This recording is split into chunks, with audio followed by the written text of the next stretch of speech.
ये एनिमे अभी नया ही आया है और इसकी स्टोरी कमाल की है। हमने कुछ समय पहले एक एनिमे किया था जिसमें एक बहुत पावरफुल ड्रैगन रिबॉर्न होता है एक नॉर्मल ह्यूमन बनकर, लेकिन इसमें एक पावरफुल ह्यूमन जो कि धरती को बचाने का काम करता था वो रिबॉर्न होकर एक कैट में बदल जाता है। खैर जो कैट है ये इस तरह के मॉन्स्टर में आती है जिन्हें ह्यूमंस सही नहीं मानते, क्योंकि इस तरह के क्रिएचर बहुत ज्यादा ताकतवर होते हैं और ह्यूमंस को एक पूरी आर्मी लग जाती है इस तरह के मॉन्स्टर को खत्म करने के लिए। खैर टामा ह्यूमंस के लिए खतरा तो नहीं था, लेकिन उसके पास सच में उतनी पावर जरूर थी। तो कहानी की शुरुआत होती है एक गुफा से जहां अभी अभी टामा की आंख खुली थी। उसे ज्यादा कुछ याद नहीं था, उसे बस वो वक्त याद था जब वो एक बहुत बड़ी आर्मी से फाइट कर रहा था। तभी एक तलवार उसकी बॉडी की आर पर हुई जो कि किसी डीमन की स्वॉर्ड थी और उसके बाद टामा को ऐसा लगा जैसे कि वो जमीन में धंसता ही जा रहा है और फिर सीधा अभी उसकी आंख खुली है। अभी वो अपनी आसपास देख रहा था, तभी उसका सिस्टम एक्टिवेट होते हुए उसे कुछ पावर के बारे में बताता है और जब टामा पानी में अपनी झलक देखता है तब उसे पता चलता है कि वो तो एक मॉन्स्टर में बदल चुका है। खैर दिख भी वो छोटी सी कैट की तरह रहा था, लेकिन टामा जानता है कि इस तरह के मॉन्स्टर कितने पावरफुल होते हैं और ह्यूमंस इन्हें अपना दुश्मन मानते हैं। वैसे अब तभी सीन चेंज होकर पास गई एक विलेज पर आता है जहाँ हम एक एल्फ गर्ल को देखते हैं जो कि अभी डेंजन हंटिंग के लिए जा रही थी। वो अपने कपड़े चेंज कर देती है और अपनी दोनों बड़ी सी तलवारें उठाकर उस डेंजन के लिए निकल पड़ती है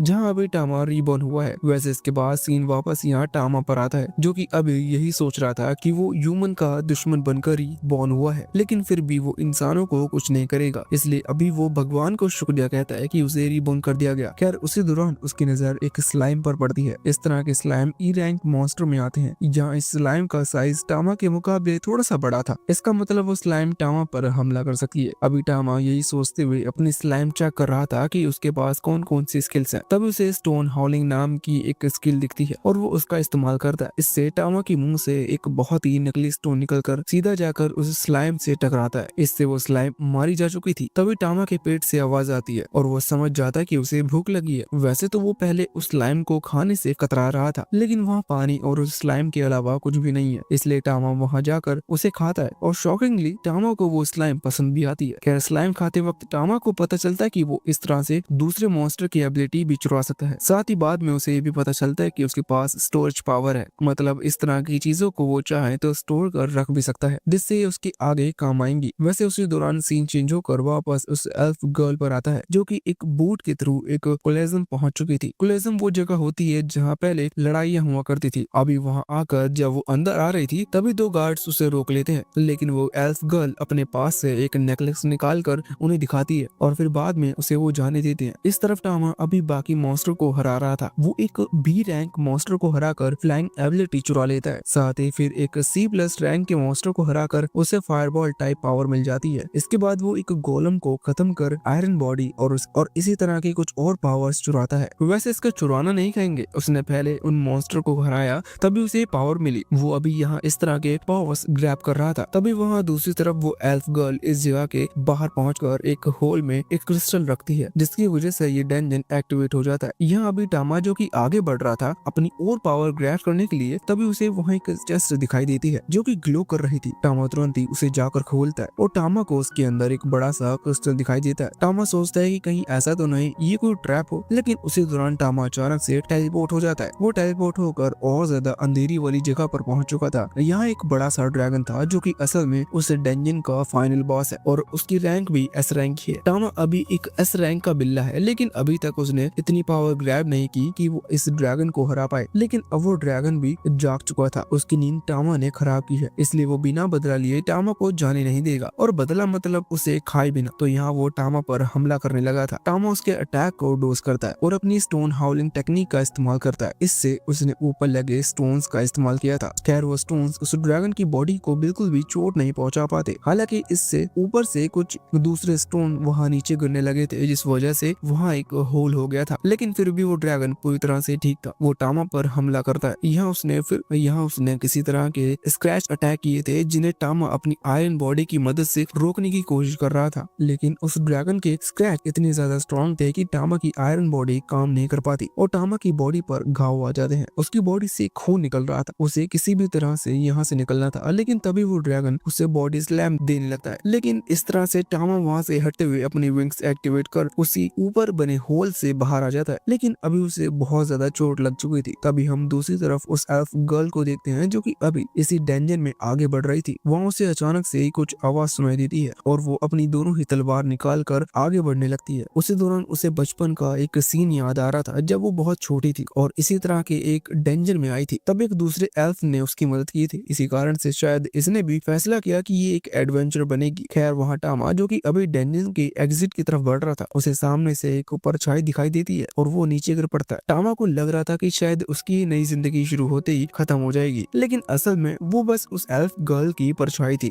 अगले पल जब टामा की आंख खुलती है तो वो एक बेड पर था जहाँ उसकी बॉडी पर कई सारे बैंडेजेस लगे हुए थे। तभी वो एल्फ गर्ल वहाँ कमरे में आती है जो कि टामा के लिए दूध लेकर आई थी। टामा अभी ये देखकर हैरान था कि एक एल्फ गर्ल ने उसकी जान बचाई, जबकि नॉर्मल डेंजर में अगर इस तरह के छोटे छोटे भी मॉन्स्टर मिलते हैं तो उन्हें कोई भी साथ नहीं लाता। लोग तुरंत ही उन्हें खत्म कर देते हैं क्योंकि वो बहुत बड़ा खतरा हो सकते हैं। अभी इसके बाद टाइम थोड़ा सा स्पीड के साथ बीतता है, मतलब कुछ दिन हो चुके थे। टामा की जो चोट थी लगभग ठीक हो चुकी थी, लेकिन फिर भी उस एल्फ गर्ल ने टामा को घर से नहीं भगाया। टामा छोटा हो चुका है इसलिए उसकी सब चीजें छोटी हैं, लेकिन वो गर्ल हर एक छोटी छोटी चीज का ख्याल रख रही थी। टामा को बहुत ज्यादा मजा आ चुका था क्योंकि उसे अनलिमिटेड मिल्क सप्लाई हो रहे थे। वैसे आज के दिन वो एल्फ गर्ल यहाँ टामा को आकर मिल्क देती है और कहती है कि वो कुछ देर बाद लौटेगी। इतना कहकर वो गुड बाय बोलती है और चली जाती है। टामा, जो कि अभी उसने जो कुछ भी किया उस चीज से बहुत खुश है, वो खिड़की से उसे एक नाव में बैठा हुआ देखता है। टामा समझ गया था कि वो एल्फ गर्ल वापस उसी डेंजर में जा रही है या फिर किसी और डेंजर में जा रही है। टामा सोचता है कि इसने उसकी जान बचाई थी, इसका मतलब उसे भी उस एल्फ गर्ल को प्रोटेक्ट करना चाहिए। वो फैसला करता है कि वो जिंदगी भर उसकी प्रोटेक्शन करेगा और यही सोचते हुए वो चुपचाप उस नाव में चला जाता है। यहाँ वो इस तरह से घुसा था कि उस एल्फ गर्ल को इस चीज का पता न चले। कुछ ही देर बाद वो एल्फ गर्ल उसी जगह पर पहुंच जाती है जहाँ उसे टामा मिला था। वो अभी उस डेंजर के अंदर आती है और आगे बढ़ने लगती है। टामा भी अभी उसका पीछा कर रहा था, लेकिन इस तरह से कि उसे इस चीज का पता न चले। टामा सोच रहा था कि इस तरह की लड़की एक डेंजर में अकेले क्यों आई, क्योंकि डेंजर्स बहुत खतरनाक होते हैं, लेकिन शायद इस चीज का रीजन उसे फ्यूचर में पता चले। अभी वो एल्फ गर्ल यहाँ आगे बढ़ रही थी, तभी उसे सामने 3 गॉब्लिन्स दिखाई देते हैं। ये जो फ्लोर था ये यही 3 गॉब्लिन ऑपरेट करते हैं। यहाँ वो उस एल्फ गर्ल पर हमला करे इससे पहले ही एल्फ गर्ल अपनी दोनों स्वॉर्ड निकाल कर हमला कर देती है। टामा उसकी स्पीड देखकर हैरान था। एल्फ गर्ल ने कुछ देर में ही उन तीनों गॉब्लिन्स को हरा दिया था। अभी टामा सोच रहा था कि ये इतनी तेजी से मूव कर सकती है, साथ ही इसके रिफ्लेक्स और अटैक भी बहुत परफेक्ट है। टामा मन में कहता है कि अगर एयरबैग्स को छोटा कर दिया जाए तो ये और तेजी से मूव कर पाएगी। वैसे उसी दौरान वहाँ उस एल्फ गर्ल की नजर दूर खड़े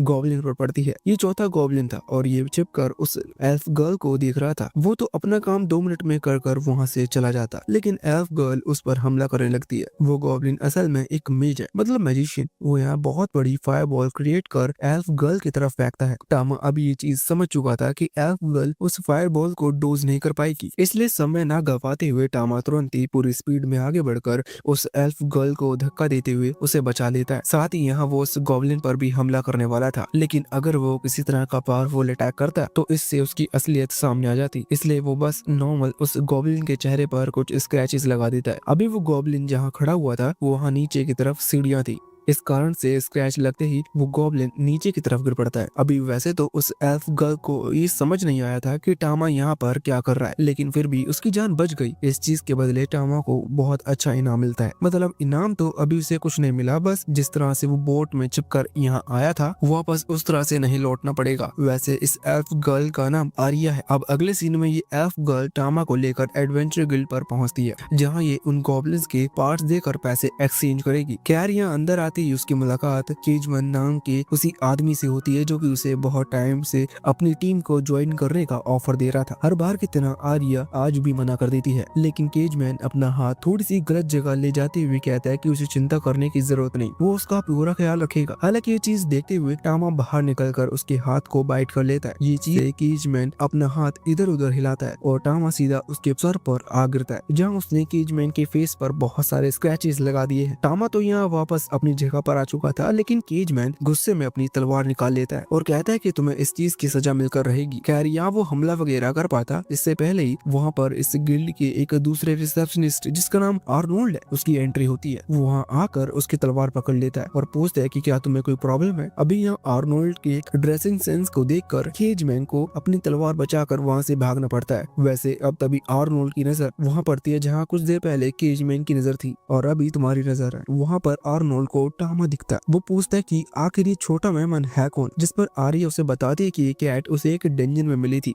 इसने 2 बार उसकी मदद की, इसलिए अब से ये उसी के साथ रहेगी। वो इसे ऑफिशियली अपना पेट बनाना चाहती है। आर्नोल्ड भी कहता है कि हाँ, ये एक अच्छा डिसीजन है। इसके बाद आर्या उसे वो सारे पार्ट दिखाती है जो कि वो गॉब्लिन से लेकर आई है। वैसे उनके कान थे, इसके बदले उसे रिवॉर्ड मिल जाता है। साथ ही आर्नोल्ड कहता है कि शायद कुछ ही वक्त में तुम्हारी रैंक को बढ़ा दिया जाएगा। इस पर आर्या खुश थी। बाद में हम देखते हैं कि आर्या टामा के साथ खेल रही थी, जहाँ उसके फिंगर टामा के थोड़ी सी सेंसिटिव पॉइंट की तरफ बढ़ने लगती। टामा को इस चीज में कोई प्रॉब्लम नहीं थी, क्योंकि देखा जाए तो कैट तो वो अब इस जन्म में बना है, उसके पास में तो सारी पिछले जन्म की है। वैसे अगले सीन में हमें आर्या की असलियत पता चलती है। वो एक बहुत ही खतरनाक वाली पियक्कड़ है, क्योंकि ऐसा लग रहा था जैसे उसने जितने भी गॉब्लिन्स मारे उन सब पैसों से उसने दारू पी ली। अभी वो टामा से नशे में कह रही थी कि वो उसकी मास्टर है, और टामा उस पर बिल्कुल भी ध्यान नहीं दे रहा था। इस चीज के लिए टामा को सजा मिल सकती है। बाद में वो उसे लेकर बाथ टब में चली जाती है, जहाँ वो दोनों नहा रहे थे। अचानक से ही क्या पता कैसे दारू का नशा उतर जाता है, और आर्या कहने लगती है कि क्या वो सच में आगे चलकर ताकतवर बन पाएगी, क्योंकि इस तरह के नॉर्मल गॉब्लिन से लड़ना कोई बड़ी बात नहीं है। वो एक पावरफुल एल्फ बनना चाहती है। वो टामा को एक स्टोरी सुनाती है। ये स्टोरी उसके गांव की थी। जब वो आर्या छोटी थी तभी उसके गांव पर हमला हुआ, लेकिन उस हमले से एक लड़के ने आकर उन्हें बचा लिया। इस लड़की का नाम हॉली स्वॉर्ड था, ऐसा अभी आर्या बता रही थी। खैर, जैसी आर्या स्टोरी आगे कंटिन्यू करती है तो टामा पहचान जाता है कि ये हॉली स्वॉर्ड और कोई नहीं बल्कि अलीशा है। शायद टामा उसे पिछले जन्म में जानता था। वैसे इसके बाद अब सीन अगले दिन पर आता है। हम देखते हैं कि अभी आर्या वापस से गिल्ड की तरफ जा रही थी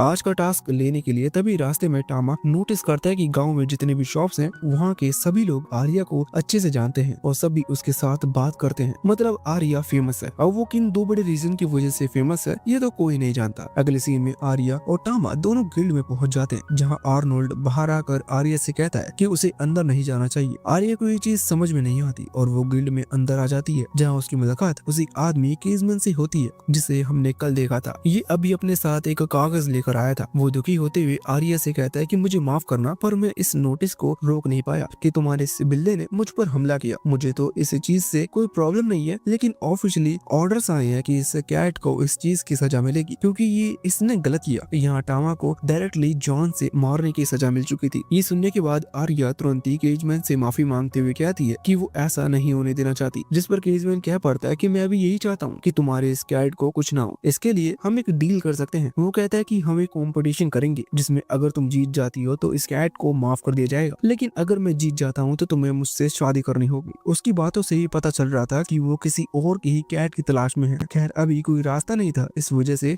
आर्या को ये चैलेंज एक्सेप्ट करना पड़ता है। वैसे अब आर्या यहाँ पर आई तो दिन था, पर पता नहीं क्यों ये फाइट रात के समय हो रही है। वो सभी वहाँ उस गिल्ड से बाहर आ चुके थे, खुली जगह में, जहाँ हमें बताया जाता है कि केजमैन असल में बी रैंक एडवेंचर है और आर्या सी रैंक एडवेंचर। मतलब आर्या ऑलरेडी उसे कम लेवल की है, इसलिए केजमैन कहता है कि अगर तुम किसी आउटसाइडर से हेल्प लेना चाहती हो तो चुन सकती हो। वैसे यहाँ कोई भी आउटसाइडर उसकी मदद के लिए नहीं आने वाला था, और दूसरी तरफ वो आर्नोल्ड हिस्सा नहीं ले सकता क्योंकि वो तो गिल्ड मेंबर है। इसी कारण से कोई आगे नहीं आता। हालांकि उसी दौरान टामा छलांग लगाते हुए वहाँ सामने आ जाता है। उसे देखकर केजमैन हंस रहा था और कह रहा था कि अब एक मामूली बिल्ली मुझसे लड़ेगी। खैर, यहाँ पर आर्नोल्ड ने तो इस चीज के लिए हाँ कर दी थी। वो कहता है कि अगर ये कैट खुद से फाइट करना चाहती है तो ये कर सकती है। इसके बाद दोनों में लड़ाई शुरू होती है, जहाँ टामा अटैक करता है, लेकिन टामा की हाइट बहुत छोटी है और साथ ही वो अपने असली हमले नहीं कर सकता, इसलिए वो बस उछल कूद कर रहा था। वहाँ केजमैन उसके हमलों को आराम से डोज करता है और यहाँ आर्या पर हमला करने लगता है। आर्या भी अपनी स्पीड और अपनी दोनों तलवार लेकर आगे बढ़ रही थी, लेकिन उसके एयरबैग उसकी स्पीड को कम कर रहे थे। साथ ही वो इतनी ज्यादा ताकतवर भी नहीं है कि वो केजमैन जैसे आदमी को हरा पाए। केजमैन उसे दूर हटा देता है और नीचे गिरा देता है, जिसके बाद केजमैन अपना फाइनल अटैक करने वाला था। इसके बाद आर्या हार जाएगी और केजमैन को कैट मिल जाएगी। हालांकि टामा तभी छलांग लगाते हुए सामने आ जाता है और अपनी आयरन स्वॉर्ड बॉडी को एक्टिवेट करता है, जिससे केजमैन की स्वॉर्ड टूट चुकी थी। साथ ही इसके बाद टामा स्टोन हाउलिंग टेक्निक का इस्तेमाल करते हुए केजमैन को वहाँ से दूर फेंक देता है। यहाँ केजमैन सीधा जाकर एक पेड़ से टकराया था और वहीं लटक चुका था। तभी उसकी तलवार वहाँ घूमते हुए किसी गलत जगह पर आकर लग जाती है। इसका मतलब अब वो आर्या को तो क्या, किसी और लड़की को भी डिस्टर्ब नहीं करेगा।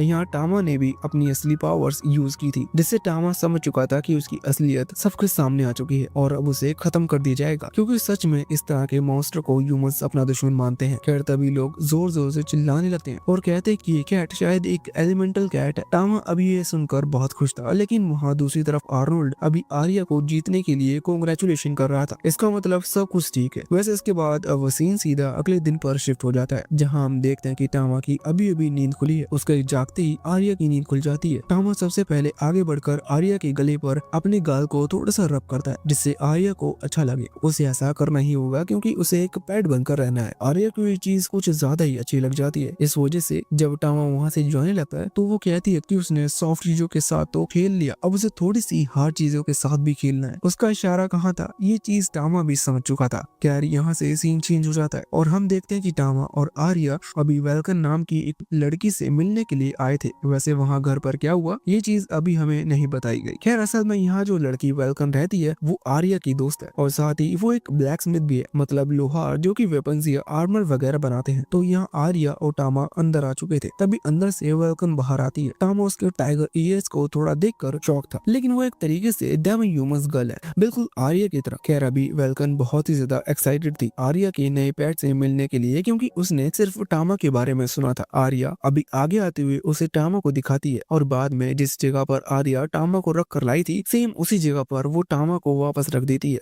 लेकिन इस बार ये जगह वेल्कन की थी। अभी वेल्कन को भी ना जाने क्यों पर इस चीज में मजा आ गया था। वो आर्या से पूछते कि आर्या यहाँ क्यों आई है, तो आर्या कहती है कि उसे अपने पेट टामा के लिए एक आर्मर चाहिए। यहाँ हमें पता चलता है कि वेल्कन एक ब्लैक स्मिथ है और उसे क्रिएचर्स के लिए आर्मर बनाना बहुत पसंद है। इसी कारण से वो इस मिशन को तुरंत ही एक्सेप्ट कर लेती है। अगले सीन में अभी वो इंची टेप से टामा के मेजरमेंट ले रही थी। इससे वो यहाँ हर एक बारीक से बारीक चीज की मेजरमेंट लेती है, जिससे कि वो टामा के लिए एक परफेक्ट आर्मर तैयार कर सके। साथ ही वो उसकी आर्मर एक खास तरह के मैजिक का इस्तेमाल करने के बारे में भी बता रही थी, क्योंकि टामा अभी छोटा है, वक्त के साथ वो बड़ा भी होगा। इससे उसका आर्मर उसे टाइट होने लगेगा। उस खास मैजिक से वो हर बार अपने आर्मर का साइज बदलते जाएगा, मतलब इन्हें बार बार आर्मर बनाने की जरूरत नहीं। और वैसे भी टामा जिस तरह के पर्सन के साथ रह रहा है उसे इस तरह की चीजें की सख्त जरूरत है। खैर वेल्कन अपने काम में लग चुकी थी। वो कहती है कि वो आर्मर अगले दिन तक तैयार कर देगी। दूसरी तरफ आर्या अभी फिर से डंजन जाने वाली थी। टामा पिछली बार छुप कर गया था, लेकिन इस बार वो उसके साथ जाएगा, वो भी खुले आम। तो ये दोनों यहाँ से निकल पड़ते हैं। सीन सीधा अगले दिन पर शिफ्ट है। यहाँ सबसे पहले हमें बताया जाता है कि रात भर वेल्कन ने पूरी मेहनत कर आर्मर तैयार कर लिया। आर्या और टामा भी वहाँ पहुँच गए थे। टामा उस आर्मर को पहनता है। टामा की बॉडी पर वो आर्मर बहुत अच्छा लग रहा था, साथ ही वो परफेक्टली फिट भी था। आर्या टामा के लिए खुश थी, पर तभी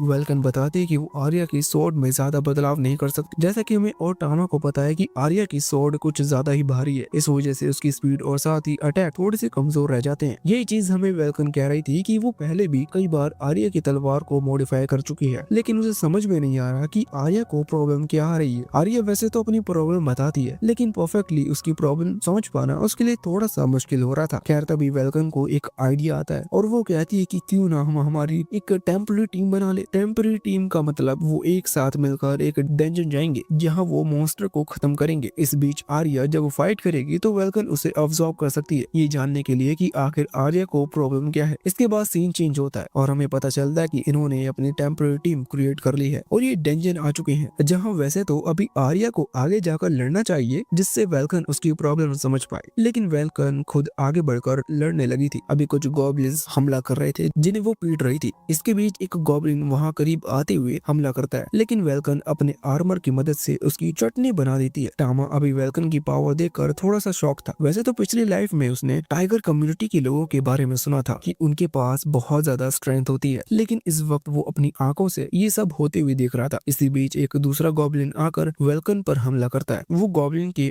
गॉब्लिन एक मैजिशियन था, इसलिए वो अपनी मैजिक पावर का इस्तेमाल कर रहा था, लेकिन इतने में ही वेल्कन फायर फीस टेक्निक का इस्तेमाल करती है और एक ही झटके में उस गॉब्लिन को खत्म कर देती है। वैसे अगर ध्यान से देखा जाए तो उसने अटैक किया ये भी किसी मैजिक की ही तरह था। इसी वजह से आर्या और टामा दोनों ही थोड़े से हैरान थे, क्योंकि वेल्कन को मैजिक यूज करना नहीं आता। आर्या इस चीज के बारे में पूछती है तो वेल्कन बताती है कि उसने अपनी आर्मर में एक एन्चेंटेड स्किल का इस्तेमाल किया, जिससे वो कुछ अलग अलग एलिमेंट्स की पावर को इस्तेमाल कर सकती है। अगर सिंपल लैंग्वेज में कहें तो वो बहुत ही ज्यादा समझदार है। खैर कुछ ही देर में वो एक और की एंट्री होती है। ये बहुत बड़ा और था। खैर अभी उसके मुंह से पानी टपक रहा था। देख कर ही पता चल रहा था कि ऐसा किस रीजन के कारण है, और ये चीज हमें पहले से क्लियर हो चुकी थी कि यहाँ आर्या और वेल्कन जान से तो नहीं मरने वाली। अभी ये चीज देखते हुए वेल्कन आर्या से कहती है कि ये उसका मौका है, ये फाइट उसे ही करनी चाहिए। आर्या समझ रही थी कि वेल्कन ने ऐसा क्यों कहा, हालांकि वेल्कन ऐसा इसलिए कह रही है जिससे कि आर्या भी अपनी पावर दिखा सके और साथ ही उसे उसकी कमजोरी का पता चल सके। आर्या उसे आगे बढ़कर हमला करती है। खैर वो ऑर्क अभी अपनी एक्स को उठाकर हमला करने लगता है, तभी टामा आगे बढ़कर आर्यन बॉडी की मदद से उसकी एक्स को डिस्ट्रॉय कर देता है। इस चीज से आर्या को मौका मिल चुका था आगे बढ़कर उसको ऑर्क को खत्म करने का। आर्या भी ऐसा ही करती है, वो ऑर्क मारा जाता है, लेकिन उसे खत्म करने के बाद भी आर्या खुश नहीं लग रही थी। ये चीज टामा को समझ नहीं आती। हालांकि तभी वेल्कन आगे आते हुए कहती है कि वो समझ गई, असल में आर्या की जो स्वॉर्ड है वो कुछ ज्यादा ही लंबी है और अभी आर्या इतनी लंबी स्वॉर्ड नहीं झेल सकती। इसी कारण से उसका जो बैलेंस है वो बिगड़ जाता है, इसी कारण से वो इतनी पावर से हमला नहीं कर पाती। आर्या सुनकर खुश थी, वो पूछती कि इसका कोई सोल्यूशन है, जिस पर वेल्कन कहती है कि हाँ, उन्हें इस डंजन के अगले फ्लोर पर जाना होगा क्योंकि शायद अगले फ्लोर का मॉन्स्टर आर्या की इस प्रॉब्लम को मिटा सके। ये चीज सुनकर आर्या खुश हो जाती है। अगले सीन में वो सीधा उस नेक्स्ट फ्लोर पर पहुंचते हैं। यहाँ जो मॉन्स्टर थे इन्हें रोपर्स कहा जाता है और ये बहुत बड़े साइज के टेंटिकल्स मॉन्स्टर हैं, जो कि वैसे तो लेवल डी के होते हैं, लेकिन इनके साइज के हिसाब से लग रहा था कि ये स्ट्रॉन्ग जरूर होंगे। अभी आर्या थोड़ी सी घबरा गई थी क्योंकि उसकी स्वॉर्ड लंबी है और साथ ही वेल्कन ने कहा था कि इस फ्लोर पर आने के बाद वो लंबी स्वॉर्ड झेल पाएगी, तो आर्या को इसका मतलब कुछ गलत ही लग रहा था। इसी चीज के कारण अभी टामा भी डरा हुआ था क्योंकि उन रोपर्स के पास बहुत सारे टेंटिकल्स हैं। अब इसी चीज का रीजन तो तुम खुद भी समझ सकते हो। खैर अभी आर्या को तो आगे जाकर लड़ना होगा। अभी आर्या अपनी दोनों तलवार निकाल लेती है। साथ ही वेल्कन उसे यहाँ ऑल द बेस्ट कहते हुए समझाती है कि उसे अपने टारगेट पर ध्यान रखना होगा क्योंकि ये दो रोपर्स हैं और दोनों के पास ही कई सारे टेंटिकल्स हैं। इसका मतलब अटैक किसी भी डायरेक्शन से हो सकता है। खैर अब आर्या वहाँ लड़ने के लिए आती है और कुछ ही देर में इनकी फाइट शुरू हो जाती है। फाइट के दौरान दूसरा रोपर अभी पीछे शांत खड़ा हुआ था। आर्या पहले रोपर से फाइट कर रही थी और उसी से लड़ना आर्या के लिए थोड़ा सा डिफिकल्ट हो रहा था। आर्या वैसे तो हमला करती है, लेकिन वो दोनों तलवारें उसकी स्पीड को कम कर रही थी। तभी वो रोपर हमला करते हुए उसकी एक तलवार को उसके हाथ से नीचे गिरा देते हैं। अभी आर्या के पास एक ही तलवार थी और दूसरी तलवार थोड़ी सी दूर थी, इसलिए उसे एक ही तलवार से रोपर से फाइट करनी पड़ती है। वो आगे बढ़ जाती है, लेकिन उस रोपर के जो टेंटिकल्स थे वो आगे से बहुत ही ज्यादा हार्ड थे। खैर आर्या को हार्ड चीजें तो पसंद है, लेकिन अभी ये हार्ड टेंटिकल उसकी उस तलवार को तोड़ देते हैं। अभी टूटी हुई तलवार से आर्या के लिए लड़ पाना बहुत मुश्किल था। खैर इतने में ही वेल्कन वहाँ दूर से एक डैगर आर्या की तरफ फेंकती है। आर्या ने उस डैगर को पकड़ लिया था और साथ ही वो दूसरे हाथ में उस टूटी हुई तलवार को पकड़ी हुई थी। अभी इस दौरान वो उस रोपर के बहुत ही ज्यादा करीब थी।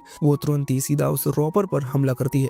ये हमले डायरेक्टली बॉडी पर थे, इस कारण से वो रोपर वहीं मारा जाता है। अब बारी थी उस दूसरे रोपर की। आर्या ने यहाँ उस पर हमला करना शुरू कर दिया था। वो रोपर आर्या पर उल्टे हमले कर रहा था, लेकिन आर्या की स्पीड अब बहुत ज्यादा तेज थी क्योंकि उसकी दोनों तलवार जा चुकी हैं। एक हाथ में टूटी तलवार है, मतलब कि वजन कम है, और दूसरे हाथ में एक छोटा सा डैगर, इससे वेट उसकी बॉडी पर बहुत ज्यादा कम पड़ रहा था। यह आर्या एक बार फिर अपनी एक्सेलरेशन स्किल का इस्तेमाल कर स्पीड को बढ़ाती है और पूरी रफ्तार से उस रोपर के टेंटिकल्स को थोड़े पीछे से कट कर देती है। जहाँ से वो थोड़े से कमजोर थे, उनके कट होते ही उनके अंदर से एक लिक्विड बाहर निकलता है। इस लिक्विड के बारे में मुझे तुम्हें बताने की जरूरत नहीं क्योंकि ये ब्लड बिल्कुल भी नहीं था। ये देखकर पता ही चल रहा था कि ये क्या चीज है। अभी आर्या को भी इस चीज पर गुस्सा आ रहा था क्योंकि ये हक सिर्फ टामा का है, इसलिए वो बहुत ही पावरफुल हमला करती है। यहाँ पहले उसने सिर्फ उस रोपर के टेंटिकल्स काटे थे, लेकिन इस अटैक के बाद उस रोपर की बॉडी दो टुकड़े में डिवाइड हो जाती है। इस चीज के साथ आर्या ने ये मैच जीत लिया था। ये देखते हुए वेल्कन और टामा तुरंत ही आर्या की तरफ भागते हैं। अभी टामा बीच में ही रुक गया था। वो सोच रहा था कि आर्या ने इतनी जल्दी एक नई स्किल सीख ली, ये आर्या की नई स्किल है और आर्या ने इसे विंड ब्लेड नाम दिया है। तभी टामा यहाँ उस रोपर के पास आता है। टामा जानता है कि अगर वो इस रोपर को बाइट करेगा तो इस रोपर की स्किल भी मिल जाएगी, और वैसे भी जितनी ज्यादा स्किल हो उतना ज्यादा अच्छा है, इसलिए टामा उसे वाइट करता है, जिससे टामा को 3 स्किल मिलती है। पहली थी उसी रोपर की तरह टेंटिकल क्रिएट करने की, दूसरी थी सेम वैसे लिक्विड रिलीज करने की और सेम उसी अमाउंट में जिस अमाउंट में उस रोपर ने रिलीज किया था। तीसरी स्किल थी क्रॉस बीडिंग की, जिसके बारे में कुछ देर बाद तुम्हें बताऊंगा। अभी के लिए टामा भी यहाँ आर्या के पास आ गया था। खैर आर्या तो अभी उस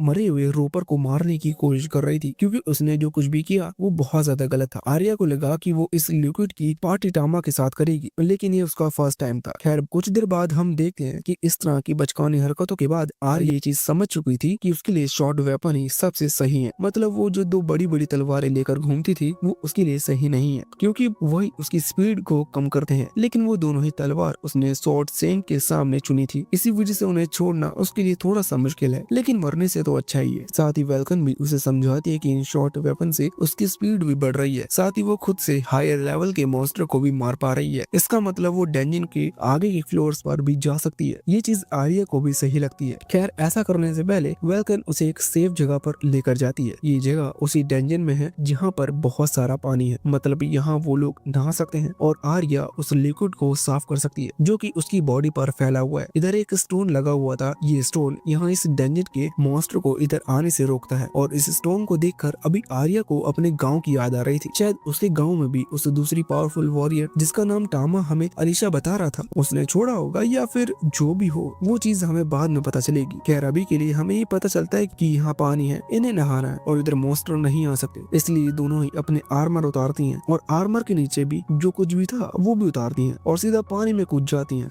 अभी टामा ने तो एक अच्छा बिल्ला बनते हुए अपना चेहरा दूसरी तरफ कर लिया था, लेकिन फिर आर्या खुद ही उसे पानी में बुला लेती है, तो ऐसा मौका टामा थोड़ी ना जाने देगा। वो तुरंत ही पानी में आ जाता है। यहाँ अभी आर्या और वेल्कन पास में आपस में बात कर रही थी, जहाँ आर्या वेल्कन से उसकी पुरानी टीम के बारे में पूछती है। असल में वेल्कन एक ब्लैक स्मिथ होने से पहले खुद भी एक एडवेंचर थी। वेल्कन बताते हैं कि उसकी जो टीम थी वो डिसबैंड हो गई क्योंकि कुछ लोगों ने सोचा कि वो एडवेंचर बनने के लिए पैदा नहीं हुए हैं, इसलिए उन्होंने कोई दूसरी फील्ड चुन ली और बाकी जो कुछ और थे वो प्रेग्नेंट हो गई। ऐसा सच में उसी ने कहा था, मैं अपने मन से कुछ भी नहीं कह रहा। खैर यहाँ अब बात आगे कंटिन्यू हुई तो वेल्कन आर्या से कहते हैं कि उसे टामा को थोड़ा सा ख्याल रखना होगा क्योंकि इस तरह की एलिमेंटल कार्ड में कुछ ही समय में क्रॉस ब्रीडिंग की एबिलिटी आ जाती है, जिससे उनके रास्ते में जो भी आता है ये उन्हें पेल देते हैं और दूसरी चीज ये खुद पर कंट्रोल नहीं कर पाती। अब ये चीज सुनकर ना जाने क्यों पर आर्या बहुत खुश हो रही थी, लेकिन टामा हैरान था क्योंकि कुछ ही समय पहले जब उसने उस रॉपर को खत्म कर उसकी एबिलिटी ली तब टामा ने अपनी एबिलिटी में क्रॉस ब्रीडिंग भी पड़ी थी। ये चीज टामा भी जानता है कि क्रॉस ब्रीडिंग डिफरेंट क्रिएचर में भी हो सकती है, लेकिन टामा प्रॉमिस करता है कि वो ऐसा कुछ भी नहीं करेगा। खैर आर्या को ये आइडिया बहुत अच्छा लगा था। वो तो यहाँ टामा को उठाती है और कहती है कि काश तुम जल्दी से बड़े हो जाओ। पहले चीज उसने सच में ऐसा ही कहा था और इस चीज को सुनकर अभी वेल्कन और टामा दोनों ही बहुत ज्यादा हैरान थे। और दूसरी चीज टामा के बच्चे का नाम वो बीवी टामा रखने वाली है। वैसे इन सभी बातों के बाद और फ्यूचर प्लानिंग के बाद वो लोग आगे बढ़ने लगे थे। वो अभी आगे फ्लोर पर पहुंचते हैं जहाँ कुछ ही दूर से ही उन्हें एक मिनोटॉर दिख जाता है। मिनोटॉर असल में दिखने में बल की तरह होते हैं, ये भी मॉन्स्टर होते हैं जो कि पावरफुल होते हैं। अभी तक आर्या ने जिन मॉन्स्टर से फाइट की थी ये उनमें से ज्यादा ताकतवर हैं, इसी वजह से अभी आर्या को थोड़ा सा डर था, लेकिन वेल्कन कहते हैं कि चिंता मत करो, हम यहीं रहकर तुम पर नजर रखेंगे और अगर कोई प्रॉब्लम होती है तो मैं भी वहाँ लड़ने के लिए आ जाऊंगी। अभी यही सुनकर आर्या खुद को मोटिवेट करते हुए उस टूटी तलवार और साथ ही एक डैगर लेकर आगे बढ़ जाती है। वैसे तो उसने आगे बढ़ते ही अपनी विंड ब्लेड टेक्निक का इस्तेमाल किया, लेकिन ये टेक्निक उस मिनोटॉर पर काम नहीं आती क्योंकि उस मिनोटॉर की बॉडी बहुत ज्यादा हार्ड है। हालांकि आर्या भी हार मानने वालों में से नहीं है, वो कई और हमले करती है, लेकिन वो कुछ ही देर में समझ चुकी थी कि वो अकेले इस मिनोटॉर को नहीं हरा सकती। तभी वेल्कन वहाँ आगे आकर उसकी मदद करने लगती है। अभी वो भी अपने आर्मर से हमला कर रही थी, लेकिन दोनों के लिए उस मिनोटॉर को हराना थोड़ा सा मुश्किल था। इसी बीच वो मिनोटॉर गुस्से में हमला करता है, जिस कारण उस डंजन की ऊपरी दीवार से कुछ पत्थर यहाँ वेल्कन पर गिरने लगते हैं। अभी वेल्कन उनसे बच नहीं सकती थी क्योंकि वो पत्थर बहुत ज्यादा थे, लेकिन टामा अब वेल्कन के साथ भी दोस्ती कर चुका है, इसलिए ये उसकी जिम्मेदारी थी कि वो उसे प्रोटेक्ट करे। इसलिए टामा एक शील्ड क्रिएट करता है। वैसे देखा जाए तो यहाँ उसने स्टोन हाउलिंग टेक्निक का इस्तेमाल किया था, इससे वो सारे स्टोन्स दूर हट जाते हैं, या यूँ कह लो कि वो वेल्कन के ऊपर नहीं गिरते। वेल्कन की जान बच चुकी थी। अभी उसी दौरान वहाँ आर्या ने भी अपनी पूरी स्पीड के साथ आगे बढ़ते हुए अपने उस एक ड्रैगर और एक टूटी हुई तलवार को उस